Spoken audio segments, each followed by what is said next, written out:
Olá, eu sou a Adriana. Oi, eu sou a Luísa. E nós somos o podcast Quem Disse Que Não Pode.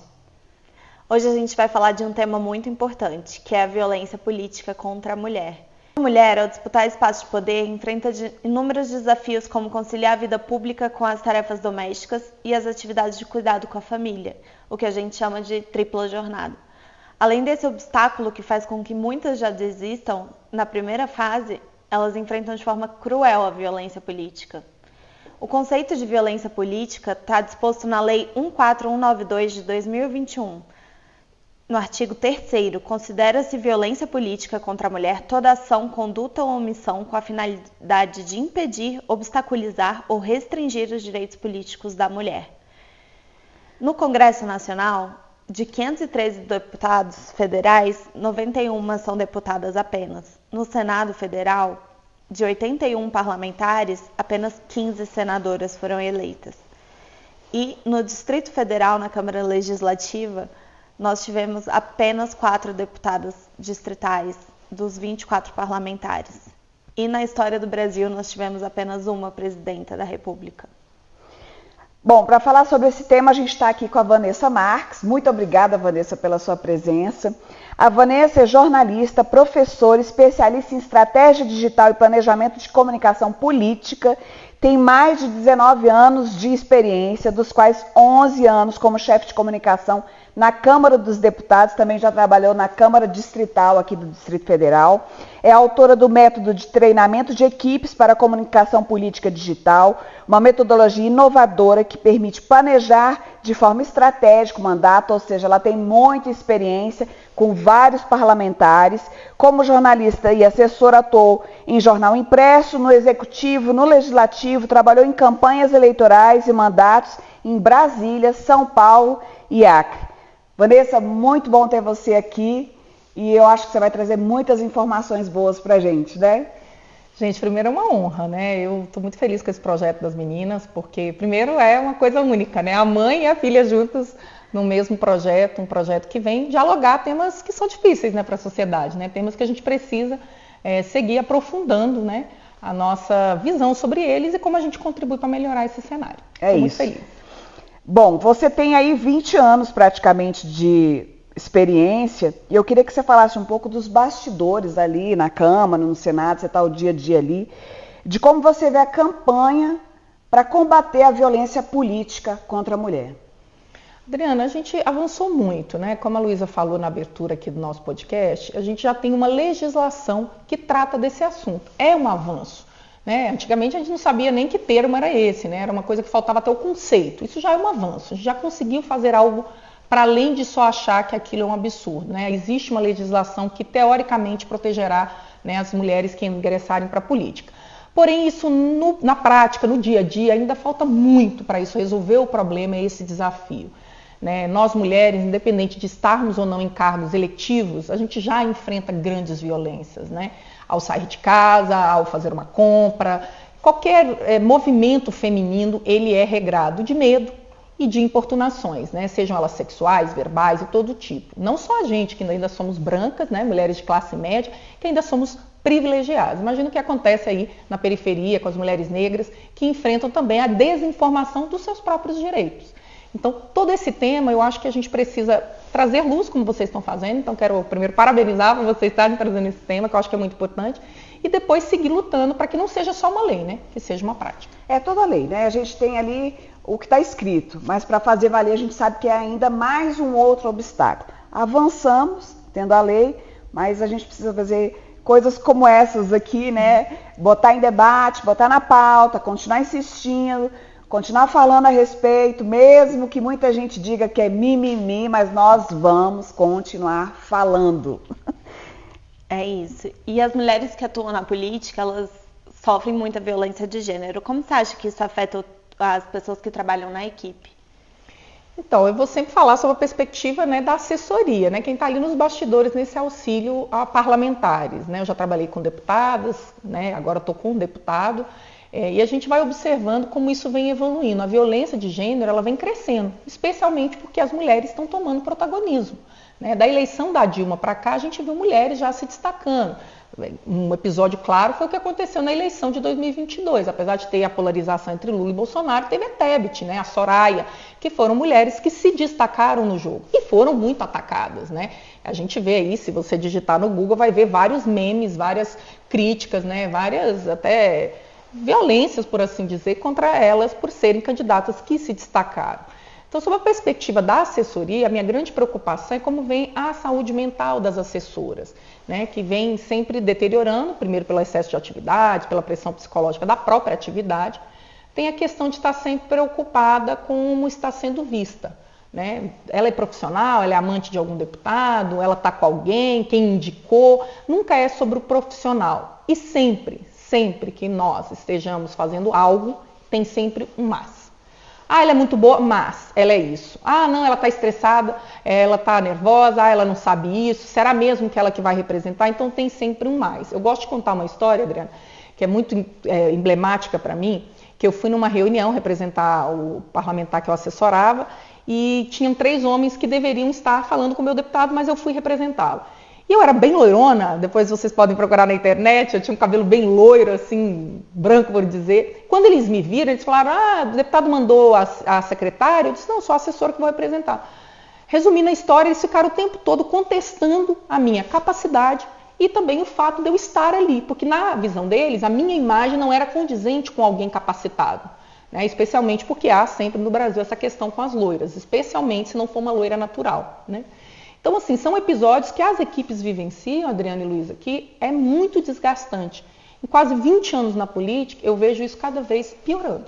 Não vejo grandes melhoras. Por quê? Porque as mulheres estão tendo mais notoriedade.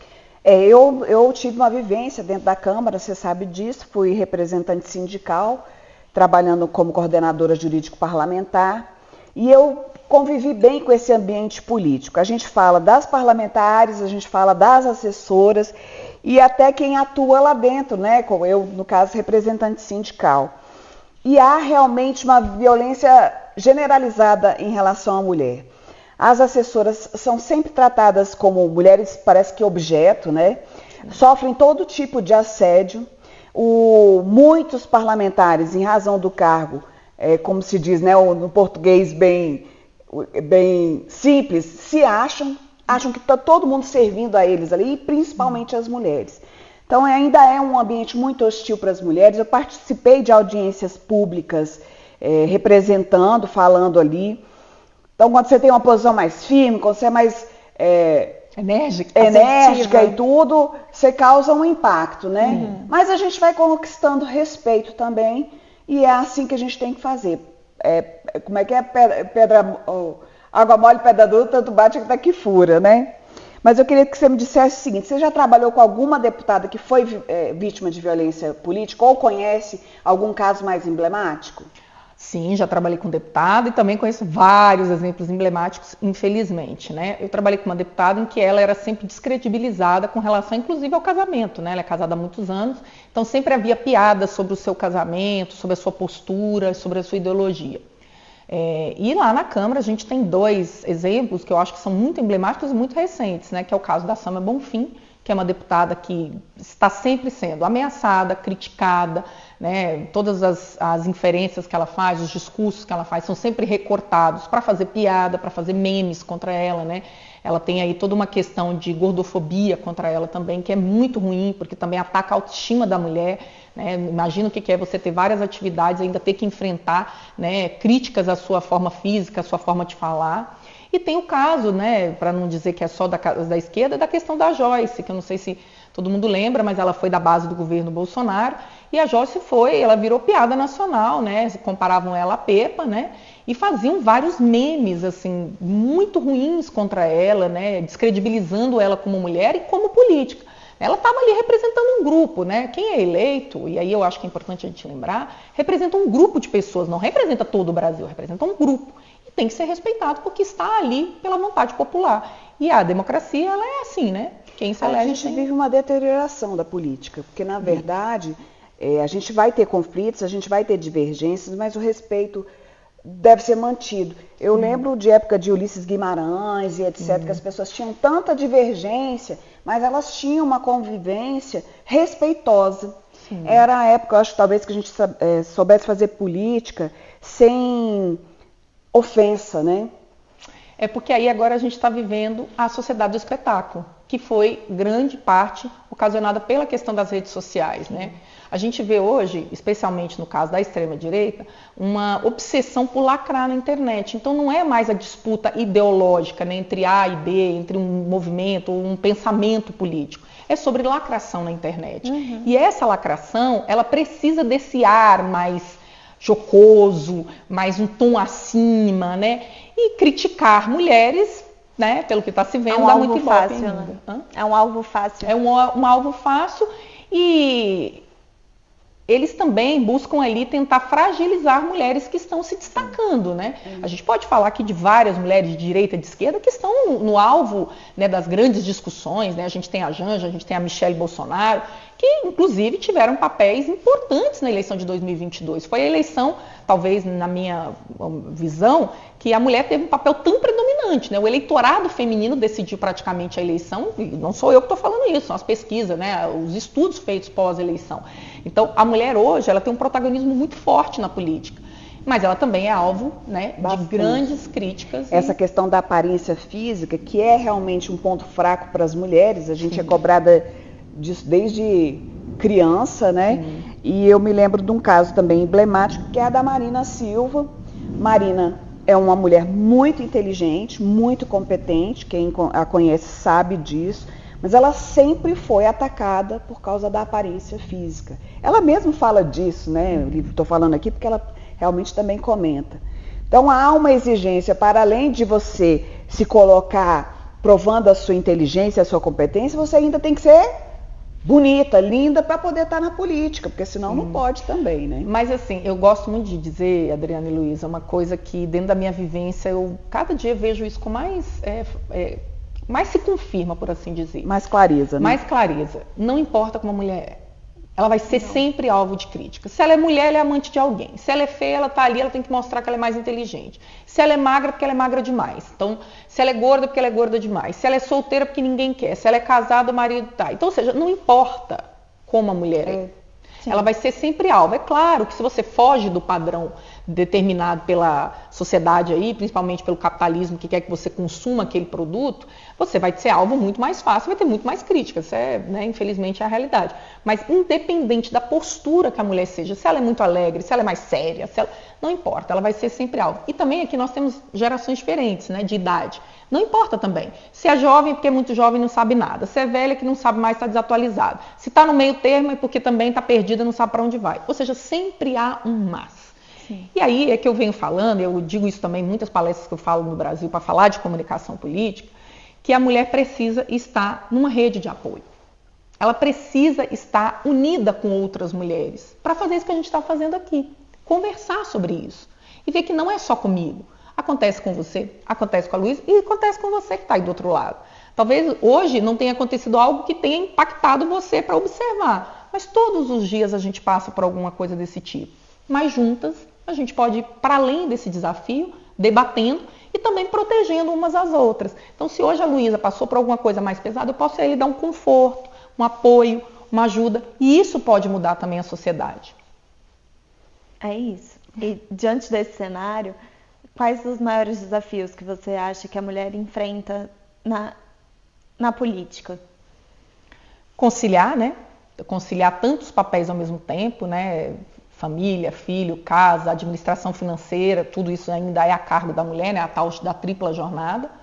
E conseguir estar além da média. Eu sempre digo, se você olhar na internet, você vai ver muita gente, inclusive agora me parafraseando, que mulher não tem o direito de ser mediana. E por que ela não tem o direito? Porque a sociedade não permite. Então a mulher tem que estar sempre muito preparada.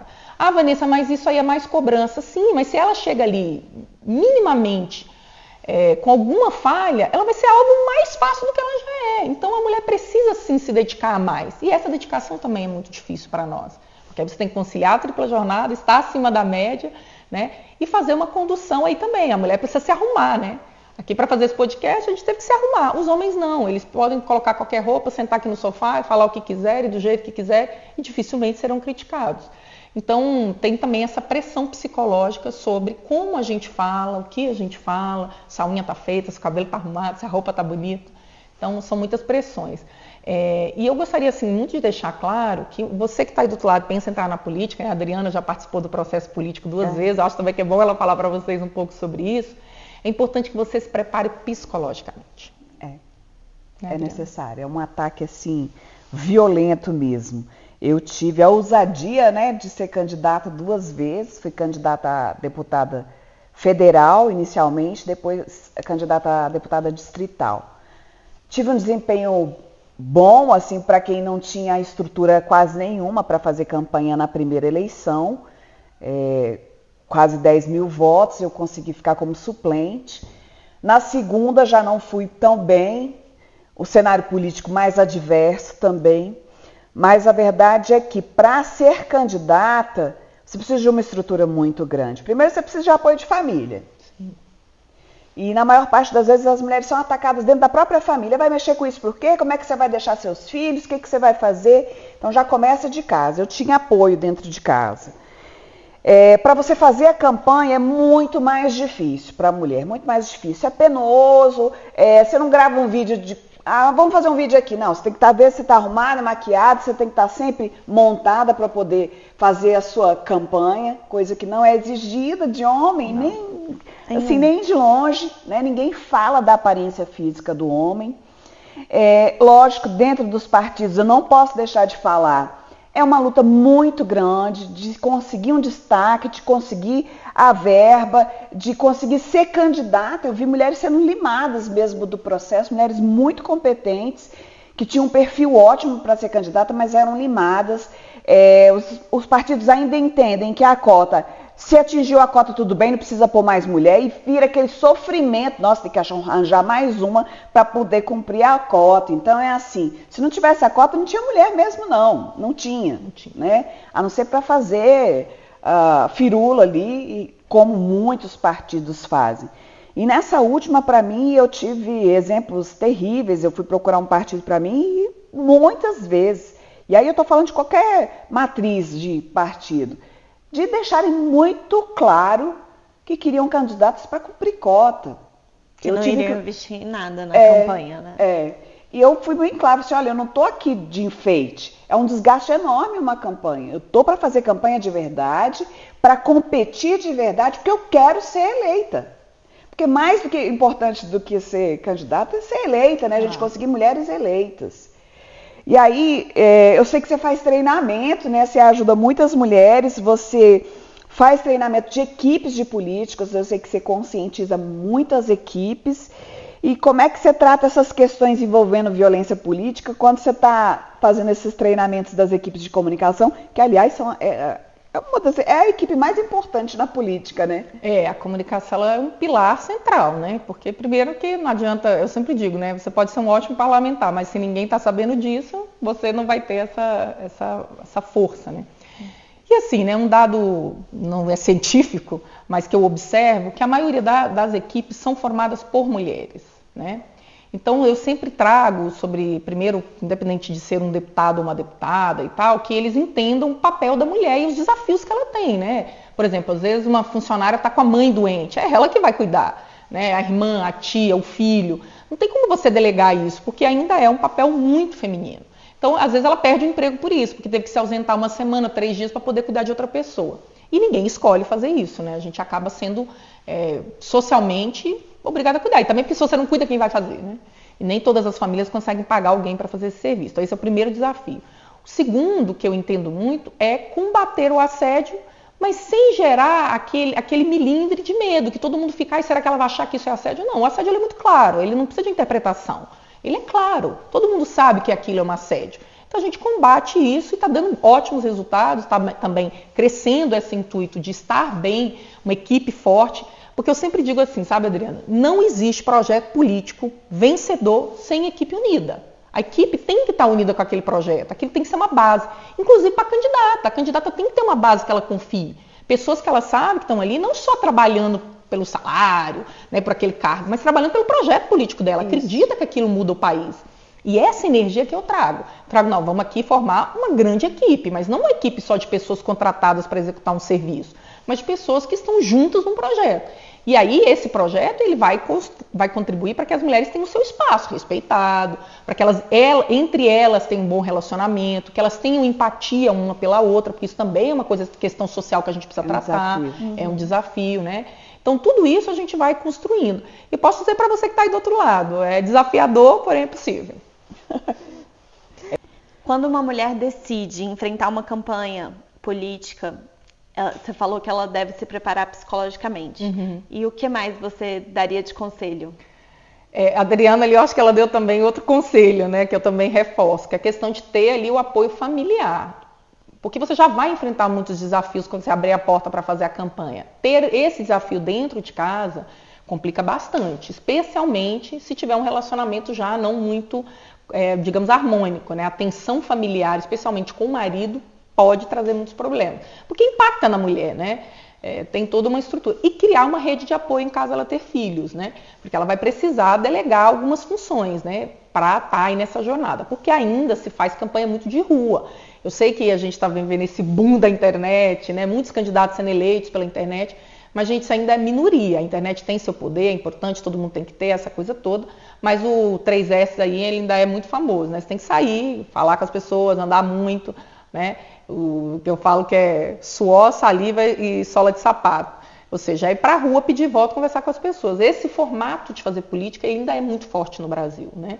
Tanto que Bolsonaro fez, Lula fez, todos os candidatos fizeram.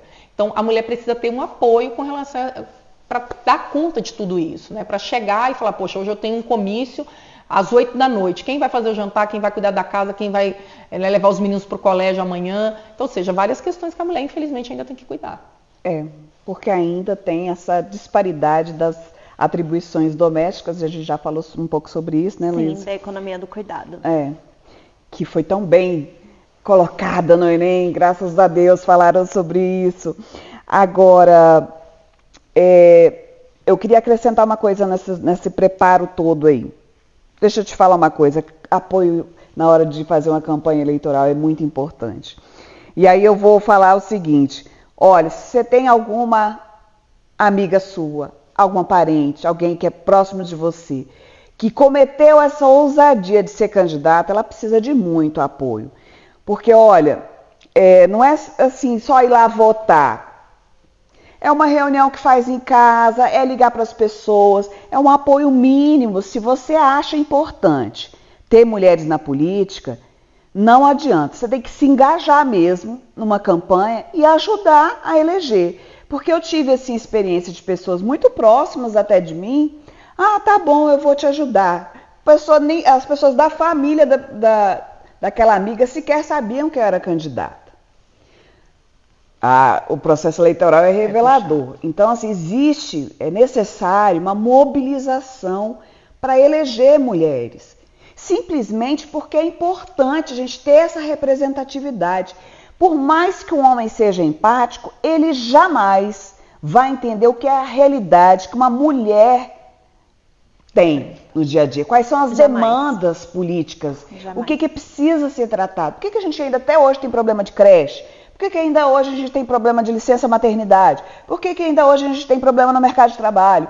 Por quê? Porque falta alguém que esteja ali dentro legitimamente representando mulheres. E só vai ser legítimo uma mulher representando. Eu ainda vejo muitas mulheres votando em homens com pautas progressistas, mas sem se lembrar de que não necessariamente aquele homem vai representar a mesma dor que ela está sentindo. Porque, como você falou, aquele cara, ele não parou para pensar na economia do cuidado, ele não parou para pensar em quem vai ficar com os filhos da mulher quando ela vai trabalhar. Por mais que ele se coloque numa condição de porta-voz, a dor não é dele. E você ter mulheres que sentem na pele tudo isso é muito diferenciado quando ela está ali reivindicando um direito que é dela também. Reivindicar o direito em nome de terceiros é muito diferente de você reivindicar em causa própria. O seu ânimo para fazer isso é diferente. Ânimo e conhecimento, vivência, vivência, né? Exato. E quando você fala de representatividade é em todas as esferas, seja pessoas portadoras de deficiência física, seja pessoa negra, seja uma pessoa de orientação sexual específica, que precisa de suporte. A gente precisa ter essa diversidade mesmo na representatividade para que a gente possa atender às pautas, para que a gente possa ter pessoas ali dentro, de fato, brigando por isso. Esse é o nosso sistema representativo, né? A gente tem que representar os pedaços de Brasil que a gente tem. E tem um pedaço que simplesmente é a metade do Brasil, mais da metade do Brasil, que são as mulheres, e que não estão representadas lá dentro. A gente tem uma fatia muito pequena ainda, e isso precisa mudar urgentemente. Queria só fazer uma inferência, Adriana, que eu achei assim, interessante que você diz com relação a esse apoio, né? Então, assim, acho que você já exemplificou bem um apoio importante das mulheres com uma candidata, mas também com qualquer projeto feminino. Então, se você está vendo esse podcast aqui, compartilha. Curte, comenta, um projeto de 2 mulheres que estão querendo fazer algo inovador, estão fazendo isso com o tempo delas, né, sem nenhum lucro financeiro, simplesmente para contribuir com os debates. Então, assim, a gente também precisa pensar nisso, né? Ao invés de você pedir desconto para tua amiga porque ela está fazendo um programa, fazendo algo, não, escolha pagar para que ela avance, né? Eu tenho uma história que eu acho muito interessante, que uma amiga abriu uma loja e todos os amigos iam lá e falavam, me dá desconto, eu sou sua amiga. Ela disse, não, exatamente porque você é minha amiga que eu não preciso te dar desconto. Exato. Porque você está aqui para me apoiar. Porque senão eu não vou conseguir crescer. Porque se eu tiver que dar desconto para os amigos e para os novos clientes, eu provavelmente não vou avançar. E aquilo me marcou muito quando ela me disse isso e eu tento levar isso para frente. Eu sei que é desafiador também, mas a gente pensar que às vezes você não pode ingressar financeiramente, não pode apoiar de repente com uma reunião, mas uma curtida você pode, um compartilhamento, um comentário, um apoio, um WhatsApp naquele dia, como é que você está, como é que, né, aconteceu alguma coisa, aquele apoio que eu disse aqui no início, né? Porque tem dia que a gente pensa que é só com a gente, né, que nós estamos sós. Só que a gente não está, né? E quanto mais a gente estiver unida, né, o tal do vamos juntas, isso não é só frase bonita para Instagram, precisa ser uma vivência. Então, você aí que está assistindo, que é mulher, que também tem muitos desafios, compartilha o podcast, comenta, fala para suas amigas, para dar audiência para elas cresçam e tragam mais desafios, mais debates, né, e ajudem nesses desafios. Gostei, adorei, Vanessa. Boa. Porque apoiar um projeto feminino não custa nada, gente. Olha, eu vejo pessoas perdendo um tempo enorme assistindo outros podcasts e não assiste o da amiga, e não compartilha o da amiga, e não comenta o da amiga. Às vezes, quem é muito próximo gasta uma energia enorme com pessoas desconhecidas, apoiando pessoas desconhecidas, e quem está próximo dela mesmo não faz o esforço mínimo para poder apoiar o projeto. E quando o projeto trata de mulheres, aí que a gente precisa mesmo. O podcast, quem diz que não pode, é para falar de pauta feminina, é para colocar esses temas importantes em debate. A gente está fazendo a nossa contribuição e você pode fazer a sua também. É isso aí. Bom, uma mulher hoje eleita, está no cargo eletivo. Qual é a perspectiva? Assim, o que você acha que são os principais desafios para quem está atuando já, conquistou o mandato? Ela já é uma vencedora, né? Já dá aquele consegui, né? Ela vai provavelmente ter desafios dentro do partido para ser ouvida, né? Para mostrar suas pautas. Claro que isso vem evoluindo, vem crescendo, vem melhorando. Mas eu acho que ela vai ter o desafio de deixar um legado. Porque quando se fala em posturas femininas, como eu disse, a gente vai ser sempre mais cobradas. Então, ela vai ter esse desafio de dizer, olha, eu fui eleita e cumpri com o que prometi, trouxe esses benefícios para quem confiou em mim. E aí eu acho que a comunicação tem um poder importante. É nesse momento que a vereadora, a deputada, a senadora, a governadora, o prefeito, precisa investir em comunicação. Não só em comunicação de internet, mas em comunicação como um todo, offline, online, para que ela mostre o trabalho dela. Porque com certeza ela vai ser muito mais vigiada e criticada. Então eu acho que o principal é pensar nisso, na divulgação. E formar uma equipe qualificada, né? E que não só qualificada tecnicamente, mas qualificada do ponto de vista da confiança. Porque a mulher precisa muito mais da confiança do grupo do que um homem, porque ela já vai ser criticada para fora. Então, ali dentro, naquele universo de proteção, ela precisa ter uma equipe muito qualificada e que seja de confiança dela. Para que quando ela tiver os desafios, como eu falei aqui de 2 mulheres que enfrentaram grandes desafios, ela tenha ali o amparo da equipe dela. Se já é importante para os outros, faço ideia para a mulher, né? Sim. Para qualquer parlamentar. Sim. O Brasil tem dezenas de exemplos de violência de gênero. Na sua trajetória, você tem algum para trazer para a gente? Pô, o podcast tem tempo, né? Então, acho que vai ser muitas. Várias. E assim, é por isso que eu disse desde o início, assim, não é só sobre quem você é, não importa. Qualquer formato que você tenha, profissional, físico, emocional, você vai receber críticas. Eu acho que o que mais me marcou foi quando eu fui desconvidada para 2 palestras e eu estava grávida, né? Dois contratantes totalmente diferentes, quando descobriram que eu estava grávida, me desconvidaram. Né? E o argumento deles é que eu precisava me concentrar na gravidez, né? Como se eu não pudesse conciliar esses dois te papéis. Prejudica dizendo que está te ajudando.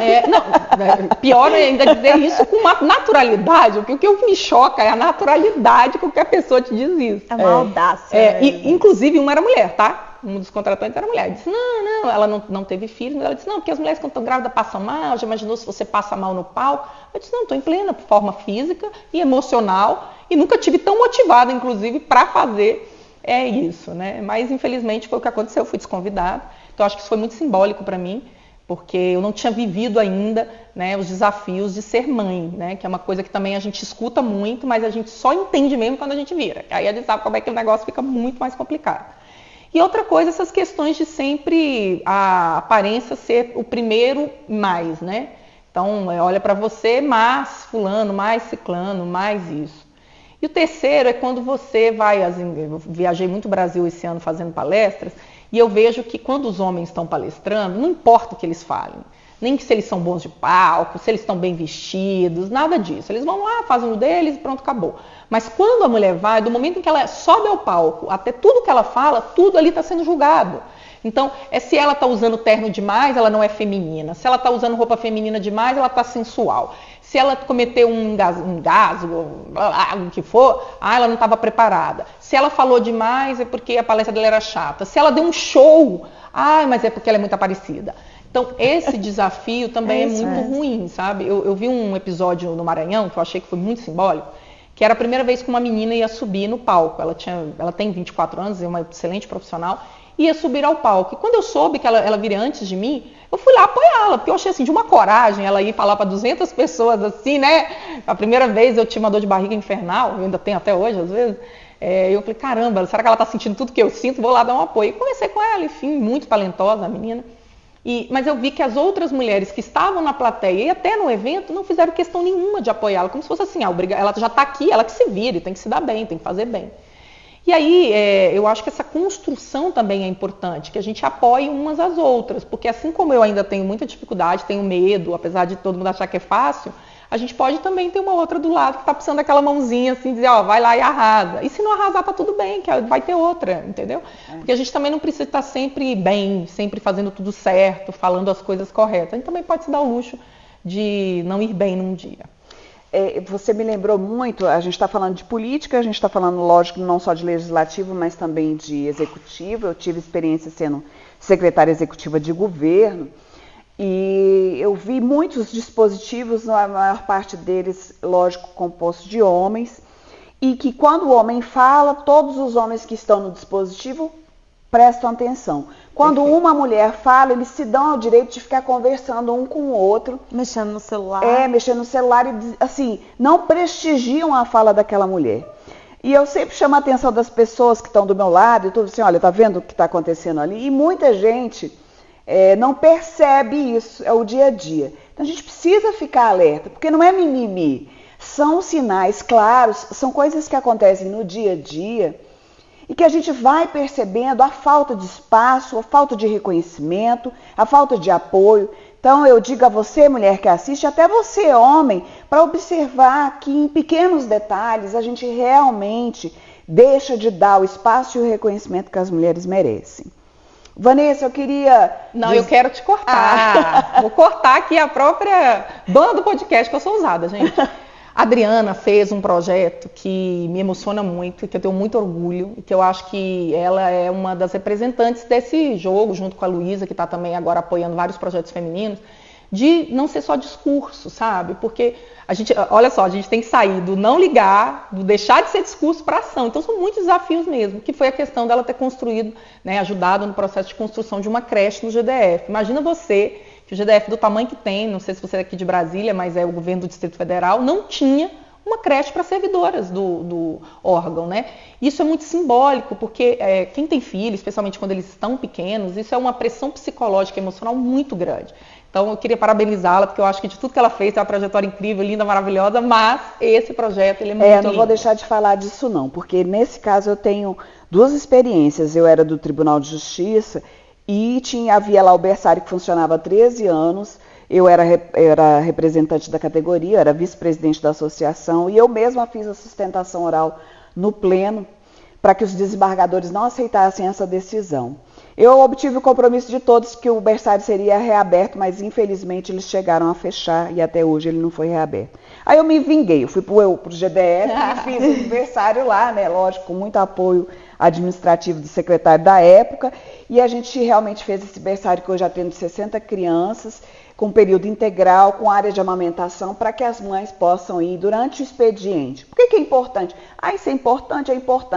A dar apoio para a mãe, mas é importante no seguinte aspecto, no aspecto político também.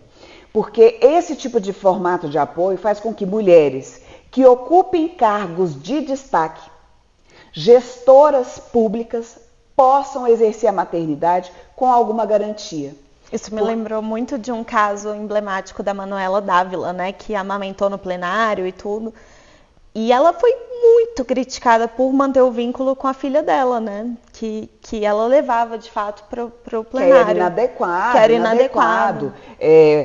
Advogadas são chamadas a atenção em audiências online quando estão com os filhos. Ou seja, a mulher, para exercer a maternidade e a vida profissional, olha, é um baita desafio e, assim, nenhuma solidariedade. Então, esse berçário vem mesmo com essa função de poder dar esse apoio que as mulheres precisam. Tem o caso da Marina também. Marina, na época de amamentação, com seios jorrando leite, ela foi hostilizada, criticada, satirizada por causa disso.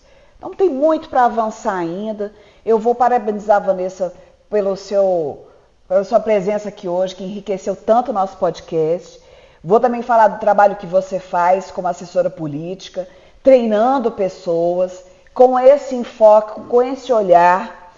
Você tem treinado equipes assim no Brasil todo. Eu tenho certeza que você está fazendo uma diferença política enorme por causa disso.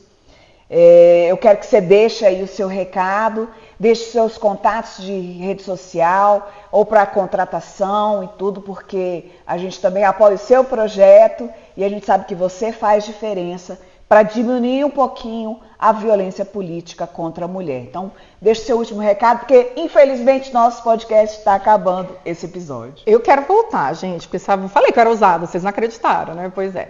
Eu sou uma privilegiada que, apesar de ser mãe de um menininho de quase 2 anos, continuo empregada, está tudo certo, continuo com os meus projetos, estou sendo muito apoiada, mas sei que sou exceção. Por isso que eu acho que, como toda essa rede de apoio que eu tenho, todo esse amparo que eu tenho de amigos, marido, chefe, né, patrocinadores, clientes e por aí vai, eu tenho que seguir apoiando outras pessoas. Então, acho que essa é a primeira lição que eu queria deixar para vocês. E segundo, convidar vocês a me seguirem lá no Instagram, no @vanessamarques.jornalista. E lá eu falo sobre comunicação política, treinamento, ânsias e desgostos aí da política. E eu acho importante a gente estar lá conversando, né? Porque a gente dá voz a outras mulheres e também voz a projetos políticos, porque o Brasil precisa disso. Democracia, muita política e debate. É isso. Muito obrigada pela sua presença. Obrigada, Luísa. Foi uma honra para mim. E a gente se despede aqui desse episódio, pedindo que vocês repliquem, repassem, assistam e contamos com vocês no próximo episódio do Quem Disse Que Não Pode.